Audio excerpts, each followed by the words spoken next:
Eden gardens వేదికగా ఇటీవల జరిగిన Kolkata night riders Punjab Kings match అనంతరం అజింక్య రహానే మాట్లాడుతూ పిచ్ మీద ఆడడానికి ఇరు జట్లలోని ఆటగాళ్లు ఇబ్బందులు పడుతున్నట్టు తెలిపారు. ఇదే విషయంపై మ్యాచ్ వ్యాఖ్యాతలు హర్ష భోగ్లే, సైమన్ డౌల్ సైతం అసహనం వ్యక్తం చేశారు. అయితే వారి వ్యాఖ్యలపై బెంగాల్ క్రికెట్ అసోసియేషన్ స్పందిస్తూ తమ మైదానం క్యూరేటర్పై వ్యాఖ్యలు చేసిన కామెంటేటర్లపై ఆగ్రహం వ్యక్తం చేసింది. ఈడెన్ గార్డెన్స్ వేదికగా జరిగే మ్యాచ్లకు హర్ష భోగ్లే, సైమన్ డౌల్ను అనుమతించొద్దని, మ్యాచ్లపై వారు కామెంటరీ చేయకుండా నిషేధించాలని బీసీసీఐని కోరింది. ఈ మేరకు లేఖను అందజేసినట్లు క్యాప్ పేర్కొంది. అయితే ఫ్రాంచైజీ డిమాండ్ల ప్రకారం పిచ్లు సిద్ధం చేయడంలో హోమ్ క్యూరేటర్ సహకారం లేకపోతే అజింక్య రహానే నేతృత్వంలోని ఫ్రాంచైజీ కొత్త హోమ్ గ్రౌండ్ను చూసుకోవాలని సైమన్ సూచించారు.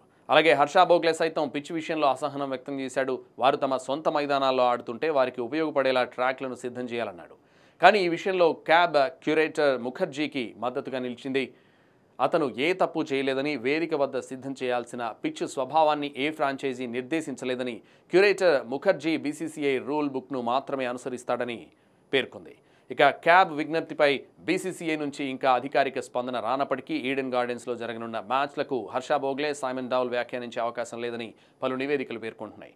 అలాగే ఐపీఎల్ 2025 ఫైనల్ మ్యాచ్ కూడా మే 25న ఈడెన్ గార్డెన్స్లో జరగనుందనేది గుర్తుంచుకోవాల్సిన విషయం.